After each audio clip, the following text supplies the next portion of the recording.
Welcome to the Sports Hangover. I'm Michael Benatar, joined alongside J-Dog. Mike, it's good to see you again. We have a lot of basketball to talk about. Of course, this is a basketball pod, but I met James Benatar over the weekend. That was pretty cool. Yeah, my son is out and about. He's meeting people. Yeah, it's kind of crazy. I just remember the only thing I kept thinking is like Tony kept coming over and he kept saying, "You guys look really tired." He like repeated that multiple times. I'm like, yeah, we're pretty tired. It's not the compliment you were hoping to get, but you are tired, and you're not lying to people when you tell them that. It was just great to meet the future host of the Sports Hangover. As we establish, in the next 7 to 15 years, she'll be stepping away to run your businesses, and I'll be partnering with the next generation because we need some Gen Z on this show. I think we're both like middle-aged millennials. Maybe a little Gen Z presence is going to help us with the numbers, especially on TikTok and YouTube. We need that. You know, I feel like a lot of millennials are on TikTok, so I think we'll grow with the trend of old people. I feel like our generation is very tech savvy, so like the generation above us will never get into all these other things, but millennials will always kind of get into the next like fun gadgets until we're too old to even care. So until China bans it, and then what will we do? Well, then we move to China and use TikTok. That's or we ban it because of China, whatever it is. Mike, big NBA talk on this show. Congrats to Michael Jordan Jr., who slayed the dragon. I said it couldn't be done. I told you the Nuggets were going to the finals. I told you to bet on it. I'm sorry if you actually did. I told you Jokic is boring yet amazing to watch. And he's actually a loser because they had this huge lead in Denver on their home court, and then they blow it to Michael Jordan Jr., a.k.a. Anthony Edwards. What'd you think of Game 7? At first I was worried. I was like, oh, the game started a little weird. Like they were behind for most of the game, and then they started to catch up. It is weird when you watch like Jokic like play, you see him, and it does feel like he's either so good that his movements don't matter how he shoots because he just figured out how to do it, but it seems slow. Like when you see other guys like stop, shoot, and throw it up. It's like very like all in one motion. He's just like caveman throw. And it's always like an awkward shot. We talked about it. The way he shoots threes like so higher than anyone else, like awkwardly with his elbows out and this weird motion and all of his weird shots around the rim. Even the way he passes is awkward. And he blew a big lead. This is not what the Nuggets do. The Nuggets usually, as we know from watching them throughout years of playoffs at this point, because that's what we do. We watch playoffs, not regular season That's all games. we watch, yeah. And so as they're on their run every year, they don't really pull away early like they did in Game 7. They're used to kind of lingering. They might play down to their opponent for the first 3.5 quarters. Like the Lakers. Then they pull away late, like the Lakers. They were like the Lakers had a lead in every game they played against the Nuggets. The Nuggets never had a big lead like they did against Minnesota. And I think it woke Minnesota up a little bit. They went into halftime and said, this shit needs to change or we're going home. And they have two absolute dogs on that team, Michael Jordan Jr., Anthony Edwards, and Karl Anthony Towns is another dog. And they're like in the post-game press conference laughing it up, like so having the best time of their lives. Like good for those guys. Jokic, as we said, is boring. He's had his moment. I know I was wrong on my prediction, but I'm so happy the T-Wolves, the young, energetic team, they're the ones moving on. Now, a lot of people say that it's kind of like the NBA right now, there's too much parity. Like everybody can beat everybody. No one's a real champ. Is that a problem? And it seems like it's a problem because when we were growing up, there was like the Bulls or maybe the Lakers were there or Boston. People want to see champions win, just like the dynasty of the Patriots, like everybody going through Kansas City right now. We like people knocking off the champs, but they have to win more than once to make it feel special. And I feel like in some point, I almost thought, okay, if Denver does this, they're going to be the champs 2 years in a row, back to back. This is a big thing for them. But I feel like people are a little like, oh, any team can win. The Minnesota Timberwolves. And, if you saw the press conference, like Chuck has not been to Minnesota in 20 years. And he's got to get his ass. Bring your ass down there. But like no one even thought about this team a few years ago. So I don't know if it's an issue, but I definitely like the fact in the NFL, you see the dominant teams and they try to stay dominant and they evolve and they change. And this year, Denver didn't do it. So I don't know. It's like, do we only want to respect a team like Golden State when they go win it in 3 and 4 years or whatever? Because to me, I don't watch basketball enough, but it is hard every time you turn on the playoffs. The teams that you expect to be there are not there. And that's Who tough. is the we as you say all this? Because I do not need the same teams winning title after title, being in the finals every year. I know people are not necessarily happy we have these random markets like Indiana and Minnesota as two of the last 4 NBA teams existing. That's okay every once in a while. Also, Minnesota could be on the start of something incredibly historic, and it's just their first one. We don't know how good these guys can be. If Anthony Edwards at 22 is slaying Jokic in Denver, the NBA champs at this young age, what's he going to be doing for the next 4 to 6 years? You could be saying, wow, we're so sick of the T-Wolves and Anthony Edwards in the finals every year. You might be saying that in 3 to 4 years. You never know when that first one is. I think it's totally great to have new teams coming in, especially when they have the youthful energy of an Anthony Edwards and the DNA of a champion like Michael Jordan. I know. I was looking up a lot of conspiracies, and I will say we can get to a segment. I searched the internet for a lot of conspiracies, so I just put together like a whole bunch of conspiracies. I thought that's like your normal TikTok thread. You don't have to search hard for it. I know. Yeah, so I got a lot, but I will say I just think that it is nice when a team is a winner and you see that team win consistently and you can enjoy that sport. You're like, oh, we got to knock off the champs. If you're going in, you know, and they Miami, did, Mike, but they did, and now they can move I know. on. I don't think I'm not going to miss the Nuggets. Are you going to miss Jokic and the Nuggets? I'm not going to miss. No, I'm not going to miss them. I'm just saying if next year, if the Timberwolves are not in this, if they're not going to the conference finals, we need a little bit more like where are the champs? Where are the great players playing? Everybody wants the money. Everybody wants to do this. It's all player first. No team. It doesn't even care. Does not matter where you play anymore. It just matters, can I get the bag? Can I get the money? And I'm going to go play basketball, and our team's going to be semi-mediocre and maybe win. But that's just, that's how I think it's evolving to, and it's maybe sad. I don't know. Been watching a lot of sports. I want some champs in my life. You sound like you're missing the superstars. Like, where's Steph Curry? He's in Cancun. Where's LeBron? He's been in Cancun. Jokic heading to Cancun. You're missing this wave. Kevin Durant, he's been there for months. He took up residency in Mexico. The Suns have been gone the longest. And so it's like all these stars we're accustomed to, sure, they're not around anymore. I think it's okay when stars replace them. Now, the Pacers, maybe we have a bigger issue with because we both can't name one person on the Indiana Pacers except for Dick Cheney, a.k.a. Halliburton, right? That's the one guy. I didn't even know there was a nickname.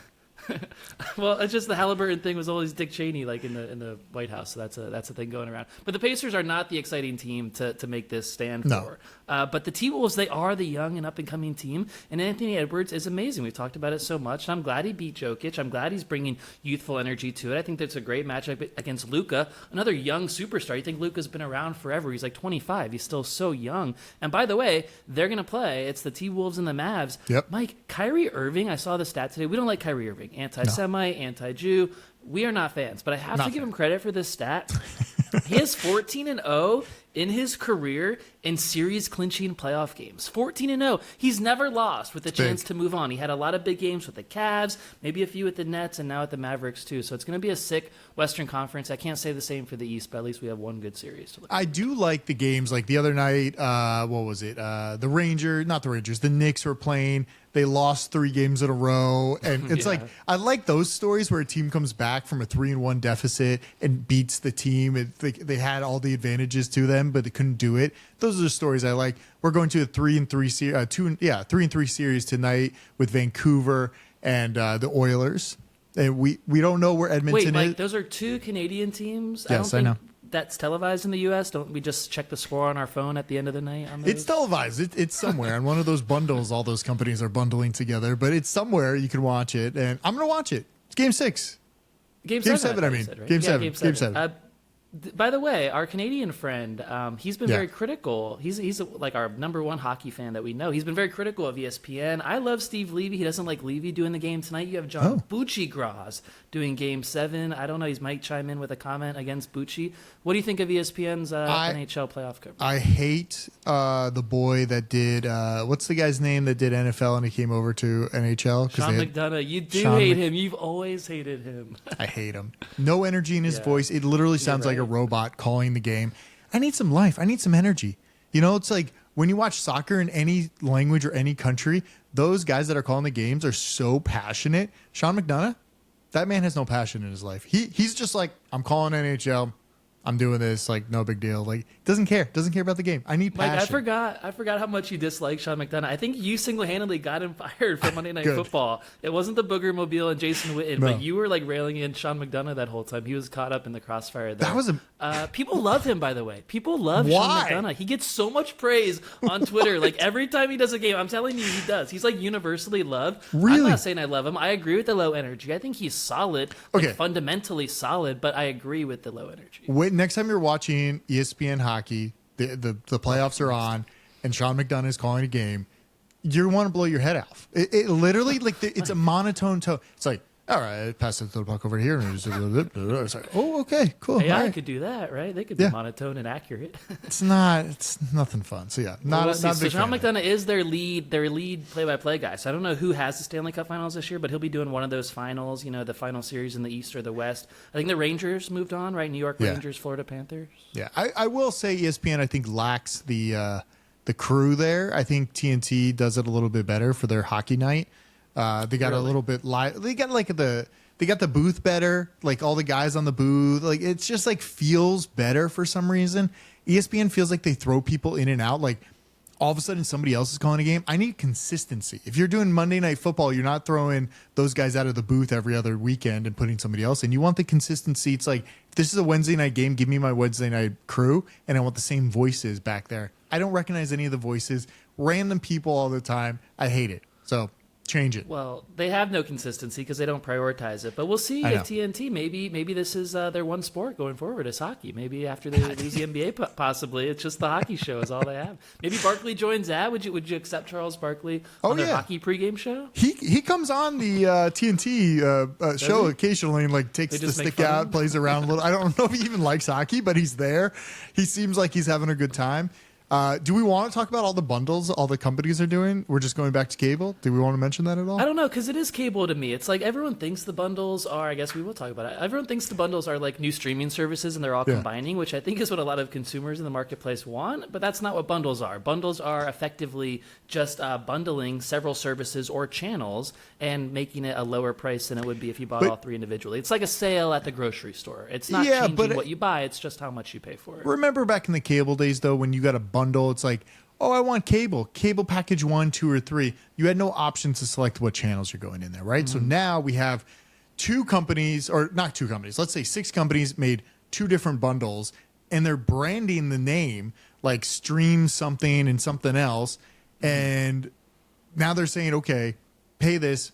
You're never going to leave because there's going to be so much content and value. So I understand what they're trying to do, but I just don't understand the fact that, like, it's not cable, and I'm not. If I'm going into one app, am I going to see Netflix, Peacock, and who else is in there? Disney, or who else is in that one? Apple TV. That's a weird one. That's like a lot of content.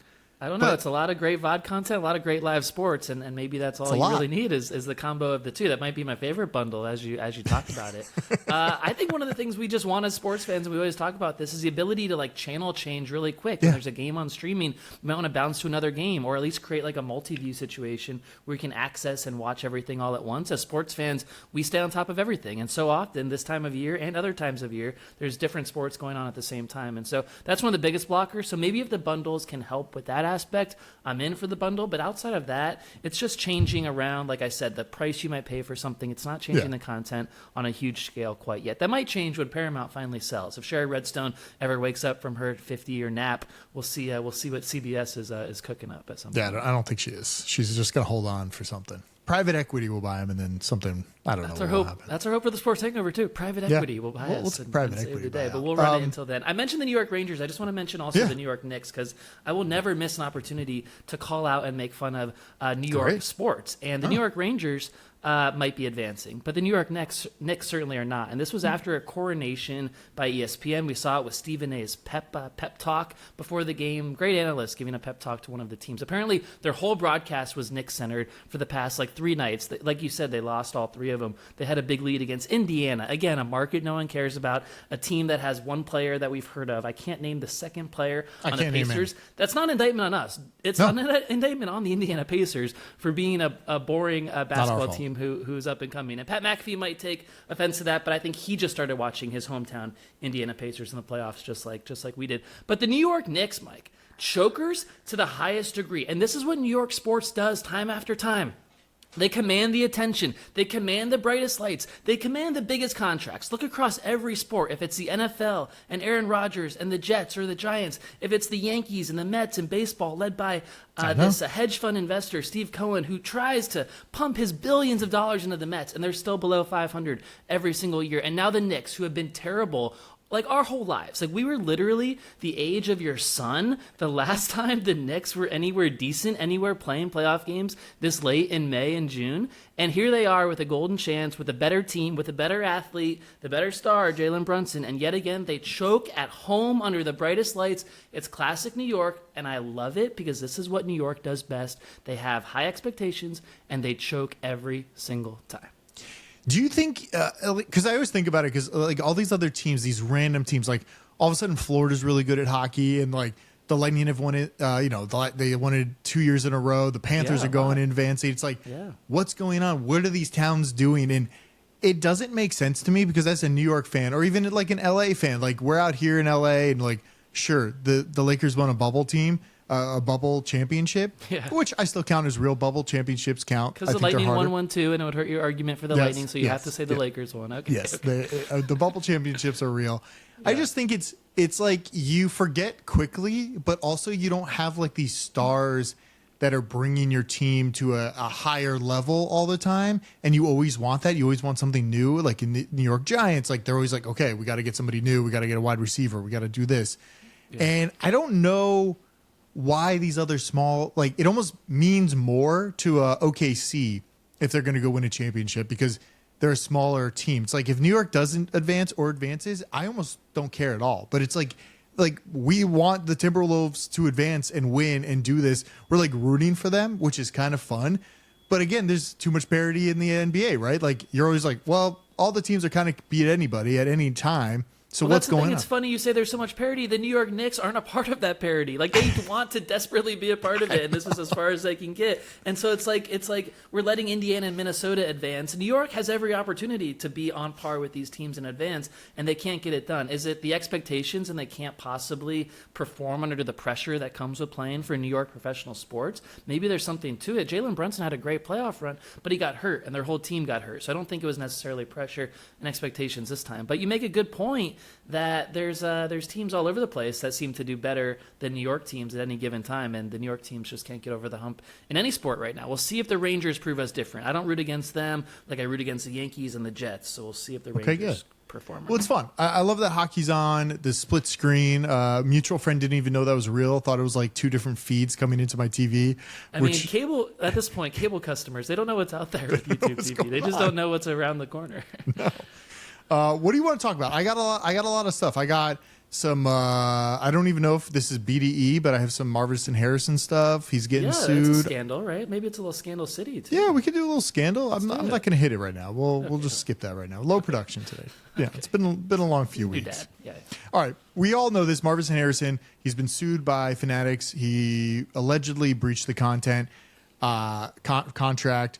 And they're saying Fanatics says that Harrison signed the $1 million deal that goes back to May 2023. Says there's no contract. There's also like an official Harrison website where you can go and like get official merch by Marvin Harrison Jr. And there's a whole website dedicated to it right now. Through Fanatics? No, through his own website, his own merch. So this made me think like, okay, everybody that comes in, I know we've talked about it before, but everybody that comes into the league has to sign this contract to say, so your rights can be put into video games, put onto jerseys, you can get these sales.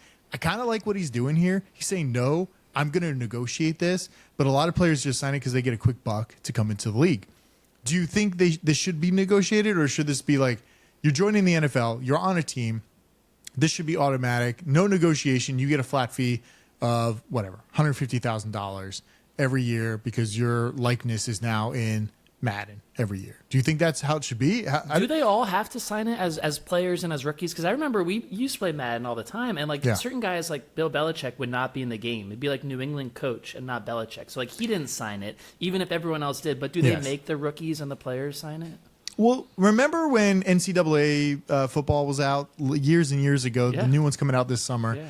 But before, there were no names. It was just Right. player 29, player 25. Right. We're getting player names this year. Yeah, we're getting player names this year. They all got deals. Right. So I just wonder, is it worth it? Like, obviously, Marvis Harrison Jr. coming in, this is a big contract for him. Can he get more money out of it? Or is it better for him to say, hey, give me a percentage of every sale? I don't think they want to cut a deal like that. Fanatics, personally, ruining all NFL, MLB, anything they make, terrible quality. They should not be making any jerseys, uniforms, or anything at all. Everything is poor quality. I think he should not sign it at all. And that's why you buy all your merch from Tmoo. And maybe we should be doing ad reads for Tmoo because they send the cheapest jerseys. Are they poorly made? Yes. Are they accurate? Not always. But do they come to your house for a very cheap amount of money? And can you wear it? Yes, absolutely you can. We established that during your Taylor Swift Chiefs Super Bowl party. Bought everybody jerseys. Yeah, everyone gets one. Everybody what a great gets one. take home. So yes, Fanatics is a mess, and they should be more like Tmoo in every way, basically. As a rule, Mike, I don't feel bad for rich millionaires. I just don't normally feel bad for that exact group of people, and that's what Marvin Harrison Jr. is.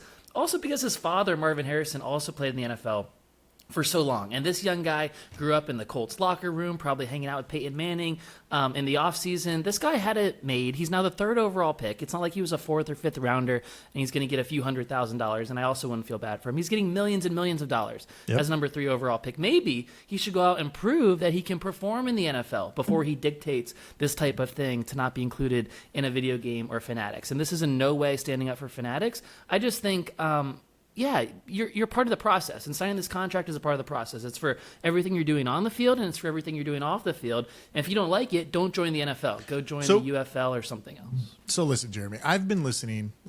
I might be diving too deep into conspiracies and everything like that, but I don't know if you were checking our conspiracy thread. All these people that are coming on podcasts lately, Aaron Rodgers just on Tucker Carlson.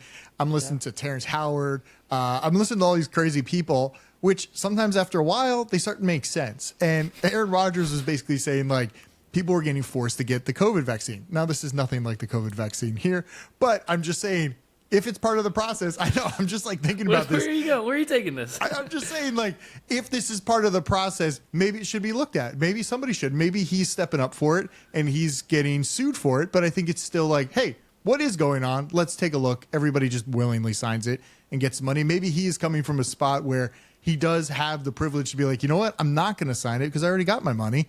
And he's like, hey, let's redo this. And just like the NIL deals that finally went through, we always wanted college players that just really legally get money.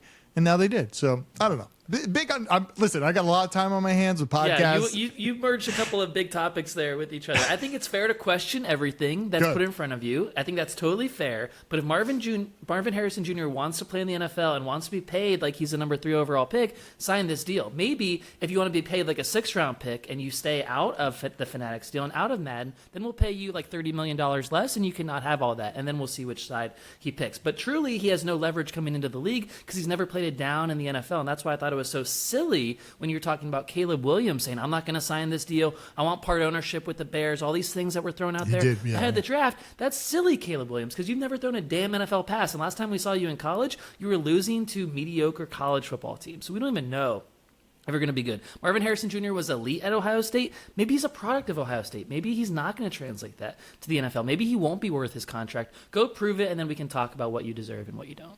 I love it. Let's. You want to do a little hotline? We got a lot of comments this week. I do. Let's do it. Hangover. Too hotline. many comments. Okay, so I'm gonna run down. We put out a video last week. It's on our TikTok. It's on our YouTube. It's on our Instagram. It's about Bronny James, how he lied to us about his height, his everything about the combine.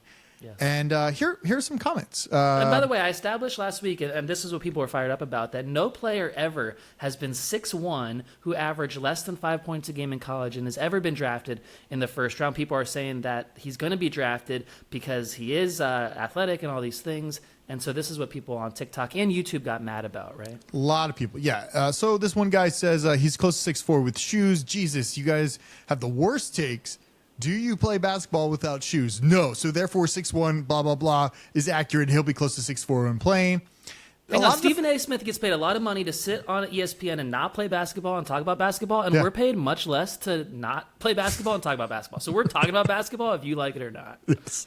We watch enough sports, we're going to comment on it. Yeah, we watch at least 3 minutes a game. Yeah, this other guy says he's the same size as Kyrie and Curry, who both are 6'1", but 6'3" with shoes. Bronny's a point guard. I don't see what the issue is here. Then we got a comment from Tommy Boy. He says the issue is he isn't Curry or Kyrie, just like you said there. Yeah, that's exactly right. The idea that he could compare him to 14-0 Kyrie in series clinching playoff games, or Steph Curry, the best three-point shooter in world history. The idea that we're comparing Bronny is such a stretch. These takes, Mike, on the comments are worse than our takes. I do agree. Yeah, these takes are pretty bad. Here's some more. Dude plays like he's 6'6". He's going to rock the NBA. That was from Macho Combo. And he has long arms. You called that out. So maybe he does play like he's 6'6" defensively. And that is not good enough to get you in the NBA. And there are other leagues for you to use your long arms in. Can I tell you the passion they have for a guy that's not even the NBA is absurd. And I can't even believe we don't post crazy amounts of stuff that get blown up on the internet, but when we have over like 250 comments on a video, there's a lot of passion out there for Bronny. Here's a few other comments. We can go through them quickly. We're about to see how tightly LeBron has the NBA wrapped around his finger. And then a comment underneath that's true, by the way. That's actually true. Yeah. The comment underneath that is the stupidity from these white people. Another comment. Whoa, why do we have to call it like that? You can tell these dudes never played basketball ever. Why is their opinion valid? Mike, you used to get rebounds back in the day. I know you did. You pulled them down. Sure, Your size. You have size. I got size. Yeah, I can throw a football. I can shoot a basketball kind of. In Bronny math, I'm 6'9". I like that. So are we. One. We both are too. Don't get mad because his dad trying to hook him up with a job. LOL. Welcome to the real world. It's not about what you know. It's who you know. Nepo babies. You love Nepo babies. I do. You love this group on SNL who are all Nepo babies. I think they're so awful and not funny, and they're only in position because of their fathers. But this is another classic situation of a Nepo baby. Hold on. First of all, I think the guys on SNL are actually funny, and I don't think their nepotism at all factors in at all in there. But except I think they're like funny. One of their dad runs SNL. Their other dad is Conan's sidekick for so many years. Other than that, they're so funny. They're pretty funny. All right, last comment. 2.5 inches makes a difference. That's what she said. That was the last comment. And that was the point I tried telling you last week. 2.5 inches makes a lot of differences in a lot of places, whether it's on my dating profile for my height, my dating profile for other things. It makes a huge difference. Are you lying on your dating profile right now about your height? Not with my height. I try to make sure I have a lot of hair in my pictures. It's just picture by picture basis. So is it you're using baseball hats, or are you using more recent? I have more hair recently than maybe I did a couple years ago. To no credit to my body, I'm just growing it out myself at this point. Thanks, genes. But I do. I try to mislead, but not lie, if that makes sense. And Bronny James lied. He didn't mislead. He lied. When I was on the dating apps, I remember there was a lot of that going on with girls. You see photos and you're never really sure. If they're really close to the face, you're like, oh, what a pretty face. And then you see them in real life. They're not really the size you thought they were going to be. Why did you do that close up? What was that about? By the way, Mike, credit to us. We have to pat ourselves on the back. More than 50,000 views of our Bronny James take on TikTok, more than 10,000 on YouTube, more than 60,000 people are getting our Bronny James takes, and that in itself blows my mind, and I love it, and keep it coming. Keep sharing, please. Keep sharing. I have some conspiracies if you want to go over them real quick. Super random. I was up late. Baby was up. I was sitting there. I'm like, well, I might as well just browse Reddit for some random conspiracies. So I have a whole bunch listed. We can just plow through them. You can tell me to stop whenever, but these are just random conspiracies that I picked up from the internet. Get us in trouble here. Let's do it. Okay. First, the NFL is rigged to cause the news cycle to keep them on everybody's mind all the time, even when games aren't being played. So this is more of a media play, marketing genius in a way. Well, literally the upfronts were last week, so I think it's actually just accurate that they set all that up for last week, so it got controlled in the media. Also, Mike, we were in Las Vegas the week before the Super Bowl, and the poster was purple, and we both said, that's it, it's decided the Ravens are going to go to and win the Super Bowl, and they're not. And so either the scriptwriters intentionally misled us, or it's not scripted, and I'll let you all at home decide which one it is. Well, we have a few more. The Dolphins are cursed because their stadium is literally built on an Indian burial ground. Not a real conspiracy, but still, this is what the guy said over there. I think it's real. It's actually true. My team feels cursed. I like to tell people it's cursed, the way they shit the bed every season, even when they look promising. And also the baseball team who played there and left there won 2 championships in that building, and the Dolphins have never won one there. Okay. The NFL will not action every positive drug test. It's just a random comment in quotes on Reddit. I don't know. The NFL shut off the lights in Super Bowl 47 to prevent the game from being a blowout. Do you remember that game when the lights went out with that was Colin Kaepernick playing in the Super Bowl, right? That's a whole conspiracy there if you want to go down that road. Try to shut him down. I do remember that. That was bizarre. I think it was in New Orleans. You can't imagine like something that big of a issue happens on the grandest scale like the Super Bowl, but it did. And it also makes you wonder how every other like big event goes off without a hitch. It doesn't happen often, right? Yeah. I mean, yeah, that is weird that the lights just randomly went out. It's weird, but it happens. The teams do back alley deals to keep players on the team if the offers are close. You know, we'll pay your family's Snickers for years. That's what he put in there and stuff like that. I'm sure which I kind of believe. Yeah. Like, hey, we'll get your you offer like childcare. You buy them like a yacht instead of like a signing bonus. Like there's all these ways to like move the money around, especially for these rich owners. Last one, Belichick sent Josh McDaniels to the Broncos to sabotage their young team. Was it ever a good young team? Were those in the Tebow days? I don't know. Demaryius Thomas, rest in peace. Those were good Broncos days. They beat our mutual friends, Pittsburgh Steelers, in the playoffs, and that was awesome to watch.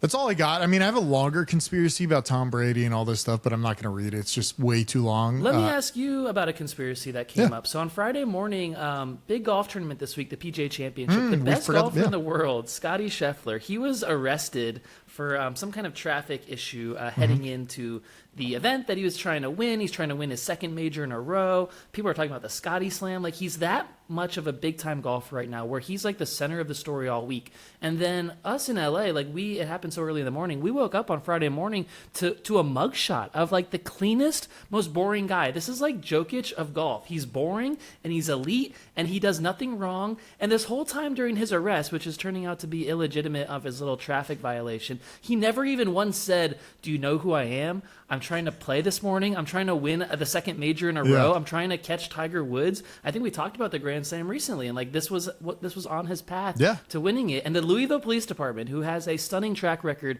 of being terrible human beings, they arrested him, put him in jail the morning of his tee time. He was allowed to play on Friday. There was a little rain issue. There was an accident in front of the course not related to him that pushed everything back, so he was allowed to play. He played great on Friday, and then the story was like, oh my God, this guy is going to win a major that he also got arrested in. He was watching Mike Greenberg on Get Up stretching in his jail cell. Like, this is like the craziest story ever.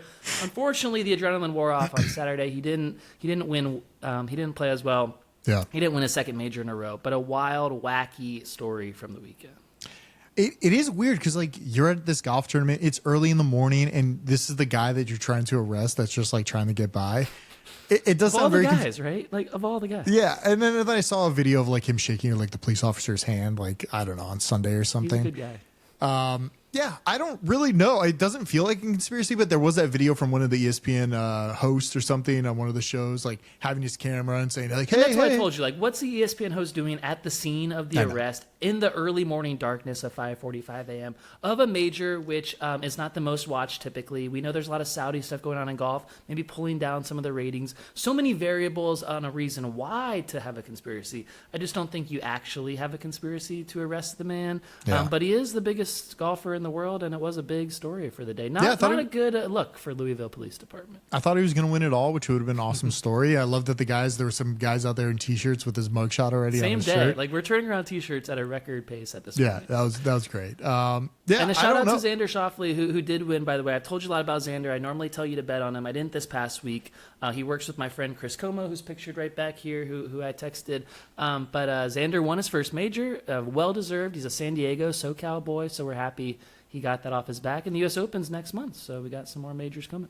All right, good. More gambling. I lost that bet, by the way. I think you maybe bet on Bryson?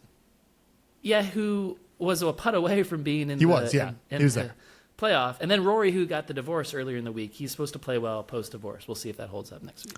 Check out sportshangover.com. We got swag up there. Go subscribe on YouTube, TikTok, Instagram, mostly YouTube's a big one. A lot of videos up there. We also have full video content. If you want to watch our faces for 35 minutes every week, it is on YouTube. You could watch us. It's a lot of fun. So go subscribe. Yeah. You don't even have to watch. Just go subscribe. Just subscribe. So go do that. All right. Good show. See you.